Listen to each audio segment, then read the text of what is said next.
Supreme court collegium ने Delhi high court के justice Yashwant Verma को इलाहाबाद हाई कोर्ट भेजने की सिफारिश की है, जिसका Allahabad high court bar association ने कड़ा एतराज जताया। हमारे साथ बातचीत के लिए हाई कोर्ट बार एसोसिएशन के अध्यक्ष वरिष्ठ अधिवक्ता अनिल तिवारी जी हमारे साथ मौजूद हैं और तमाम अन्य अधिवक्ता हमारे साथ मौजूद हैं। सर, ये बताइए कि विरोध की क्या वजह है? अब क्या कहें आपसे, जहाँ तक मैं समझता हूँ कि हमने अपने प्रस्ताव में सब कुछ लिख दिया है, कलेजे के अंदर से निकाल के लिख दिया है। एक दर्द भरा पत्र है वो पत्र किसी राजनीतिक भाषा या किसी फॉर्मल लेटर नहीं है। वो इलाहाबाद हाई कोर्ट के वकीलों का दर्द था। आपको मालूम है, आप अपने मेज पे पड़े किसी कागज का इस्तेमाल जब नहीं करते हैं तो आप क्या करते हैं? उसका आप उसे फाड़ते हैं और नीचे रखे एक डस्टबिन में उसको फेंक देते हैं कि कल आएगा जमादार, इसको उठा के ले जाएगा, कूड़े में फेंक देगा। क्या किया सुप्रीम कोर्ट ने? करप्शन के चार्ज में दिल्ली हाई कोर्ट के लायक नहीं है जस्टिस यशवंत वर्मा, तो इसलिए इलाहाबाद हाई कोर्ट भेज दो, क्योंकि आगे ब्रैकेट में नहीं लिखे वो, लेकिन लिखा हुआ ये है क्योंकि इलाहाबाद हाई कोर्ट तो कचरा है ही। तो इलाहाबाद हाई कोर्ट कचरा का बिन नहीं है। तो किस तरह से विरोध करेंगे अगर वो यहाँ पर आते हैं, ज्वाइन करते हैं? उनके आने की खबर ने जब ये आग लगाई है तो आने के बाद क्या होगा अंदाजा लगा सकते हैं। मंजर आप अंदाज लगा लीजिए। ऐसा है कि ये इलाहाबाद हाई कोर्ट की जनता ने हमको एक विश्वास के साथ यहाँ का पद दिया था। मैं अपनी आखिरी सांस तक करप्शन के खिलाफ हूँ, करप्शन के खिलाफ रहूंगा, चाहे वो करप्शन हाईएस्ट पद ऑफ जुडिशरी से आ रहा हो या लोएस्ट से वकीलों के बीच से आ रहा हो। आप जानते हैं, वकील के खिलाफ भी अगर कोई एक्शन होता है सबसे पहले एक्शन मैं लेता हूँ। इस घटना से किस तरह से जो वादकारी हैं, जो लिटिगेंट्स हैं, वादकारी का तो जो नुकसान हुआ है उसका तो अंदाज मीडिया को तब पता चलेगा जब यहाँ वादकारियों की संख्या गायब हो जाएगी, केवल वकील दिखेंगे। जानते हैं, आप गांव में बैठा आदमी इस वक्त इलाहाबाद हाईकोर्ट आने के लिए इस घटना सुनने के बाद से आप पब्लिक ठेलों पर जाइए, देखिए दुकानों पर जाइए, लोग कह रहे हैं इलाहाबाद में अब कुछ ना होगा भैया, हाई कोर्ट में अब कुछ नहीं होगा। इस यशवंत वर्मा की अदालत में अगर कोई मुवक्किल खड़ा होगा उसका मुकदमा, तो क्या वो पीछे से बैठ के नहीं सोचेगा कि अरे कहीं जज साहब दूसरे से सेट तो नहीं हो गए?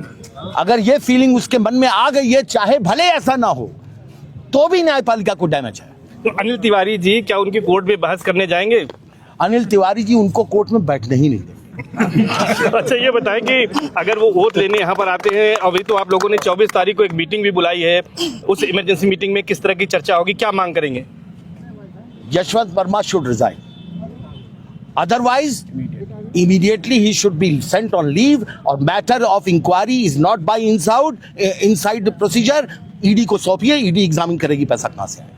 बिल्कुल सर, ये जांच की आप मांग करेंगे, लेकिन एक बड़ा सवाल ये है कि जुडिशरी में जजों की कमी है। आप लगातार इसके लिए लड़ाई भी लड़ रहे हैं। ये जो पत्र 4 पन्ने का आपने आज जारी किया है, उसमें भी तमाम बातें कही गई हैं कि जो है जनता का विश्वास इस तरह की घटनाओं से कमजोर हो रहा है, जजों की संख्या और लिस्टिंग का जो एक मामला, इन तमाम विषयों का भी जिक्र किया है आपने। मैंने इसलिए किया है कि हम अपनी प्रॉब्लम को बता रहे हैं। एक कॉर्नर से ये सवाल आ सकता है कि भाई जजेस की कमी है, चलो एक जज आपको और मिल रहा है। मेरा यही कहना है कि हमको जज चाहिए, करप्ट जज नहीं चाहिए। हम बिना न्याय के रह लेंगे, लेकिन करप्ट न्याय से नहीं रह पाएंगे। हम कूड़ेदान नहीं है, हमको कॉम्पिटेंट जज। हमारे 2 साल से हमारी लिस्ट पड़ी हुई है वहाँ। कंसीडर करिए जो आदमी सही है उनको। अच्छा, बड़ा सवाल तो इसमें एक और उठता है, जजेस के अपॉइंटमेंट का जो तरीका है वो तरीका बिल्कुल फॉल्टी है। कहीं ना कहीं उस तरीके में कोई एक ऐसी गड़बड़ी है जिससे जस्टिस यशवंत वर्मा जैसे लोग एलिवेट हो जाते हैं। तो क्या बार को कंसल्ट नहीं करना चाहिए? बार को कभी पार्टिसिपेशन नहीं मिला, कभी नहीं। जजों की नियुक्ति में कभी नहीं। नियुक्ति में मत करिए, कम से कम उनके बारे में बार से तो पूछ लीजिए। क्या बार से बेहतर, एक माँ से बेहतर कोई बता सकता है अपने बच्चे के बारे में? बार माँ है वकीलों की, माँ से कुछ नहीं छिपता। बच्चे के कहाँ पे कौन सा दाग है, उसके गुप्त अंग पे भी अगर दाग है तो माँ बता सकती है कि उसके गुप्त अंग पे दाग है। कोई दूसरा बता देगा क्या? तो माँ से पूछो ना कि इसके कौन से गुप्त अंग पे किस कोने में दाग है, बताएगा बार। तो फिलहाल जस्टिस यशवंत वर्मा का विरोध जारी रहेगा? जारी रहेगा, उनका विरोध तो है ही।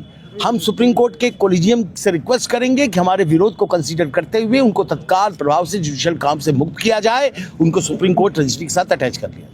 बहुत इस्तीफे की काम मांग वहाँ कर भी रहे है, बहुत हैं। फाइलें। इस्तीफे की भी मांग कर रहे हैं उनके। जी हाँ, उनके इस्तीफे उनकी इस्तीफा दें, ईडी की जांच होनी चाहिए, ईडी की जांच तब तक ये विरोध जारी रहेगा। तब तक विरोध जारी रहेगा। तो निश्चित तौर पर ये Allahabad high court bar association के अध्यक्ष हैं सीनियर एडवोकेट अनिल तिवारी जी, जिनका साफ तौर पर कहना है कि बार का स्टैंड बिल्कुल साफ है कि जो करप्ट जज हैं उनका विरोध किया जाएगा और अगर वो यहाँ आते हैं तो उनको बैठने तक नहीं दिया जाएगा। और खास बात यह है कि उन्होंने कहा है कि इसमें ईडी जांच करे और उसके बाद ही कोई मामला इसमें हो और उनसे इस्तीफा भी मांगा है। सर्वेश दुबे, न्यूज़ 18, प्रयागराज।